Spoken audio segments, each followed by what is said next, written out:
दोस्तों, second world war 1939 से 1945 तक चली। यह वॉर अलाइड पावर और एक्सिस पावर के बीच लड़ा गया था। जुलाई 1940 आते आते तक हिटलर ने लगभग आधे यूरोप पर कब्जा कर लिया था। Austria, Czechoslovakia, Poland, Norway, Belgium, Denmark, France, यह सारे देश हिटलर के द्वारा इन्वेड किए जा चुके थे। एक्सिस पावर ज्वाइन कर चुका था और बाकी यूरोप के छोटे छोटे देश जैसे हंगरी, रोमानिया हिटलर से डरकर हिटलर का साथ दे रहे थे।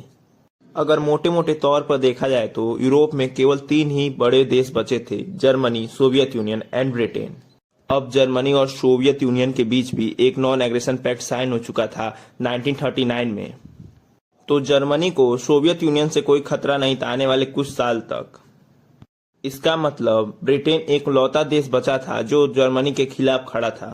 अगर बात की जाए अमेरिका की तो वो इस वॉर में इन्वॉल्व नहीं होना चाहता था, वो दूर से ही ब्रिटेन की मदद कर रहा था।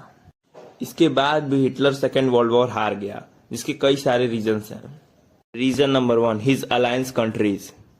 अगर हम जर्मनी और जापान को छोड़ दे तो एक्सिस पावर में एज सच कोई पावरफुल कंट्री नहीं थी। इटली के मिलिट्री इक्विपमेंट आउटडेटेड थे, इटालियन सोल्जर्स के पास वॉर स्किल्स की कमी थी। Reason number 2, battle of Britain, operation sea lion.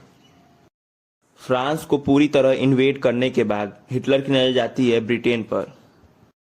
Hitler का सोचना था कि ब्रिटेन से लड़ना वेस्टेज ऑफ टाइम है, क्योंकि ब्रिटेन चारों तरफ से समुद्र से घिरा हुआ है, आइसलैंड कंट्री है।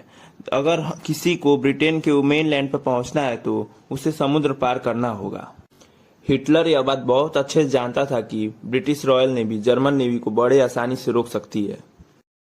इसलिए हिटलर ने जर्मन एयरफोर्स लुफ्टवाफे का यूज किया ब्रिटेन पर बॉम्बिंग करने के लिए।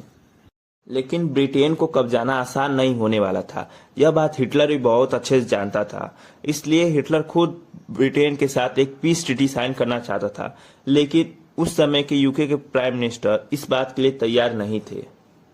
ब्रिटेन के प्राइम मिनिस्टर विंस्टन चर्चिल का कहना था कि वो जर्मनी के साथ कोई भी पीस ट्रीटी साइन नहीं करेंगे। Reason number 3, fail to eliminate Britain. 10 जून 1940 को हिटलर हमला बोल देता है ब्रिटेन पर। अगर हम उस समय ब्रिटेन और जर्मनी की एयरफोर्स को कंपेयर करें तो जर्मनी के पास 2600 से ज्यादा एयरक्राफ्ट और यूके के पास 700 के आसपास एयरक्राफ्ट थे। ब्रिटिश रॉयल एयरफोर्स पूरी कोशिश करती है अपने देश को डिफेंड करने की। एक बड़ी टफ फाइट होती है जिसमें ब्रिटेन का बहुत नुकसान होता है। जर्मन एयरफोर्स रात में भी हमला करना शुरू कर देती है, लेकिन इसके बाद भी जर्मनी का ऑपरेशन सी लायन एक बहुत बड़ा फेलियर साबित होता है, क्योंकि लड़ाई ब्रिटेन में हो रही थी। ब्रिटिश पायलट जर्मन पायलट से कम स्किल्ड एंड एक्सपीरियंस थे, लेकिन उनके लिए यह एक एग्जिस्टेंस का सवाल था। इसलिए ब्रिटिश पायलट्स अपनी पूरी जान लगा दे रहे थे जर्मनी को रोकने में। इस युद्ध में जर्मनी को भारी नुकसान उठाना पड़ा।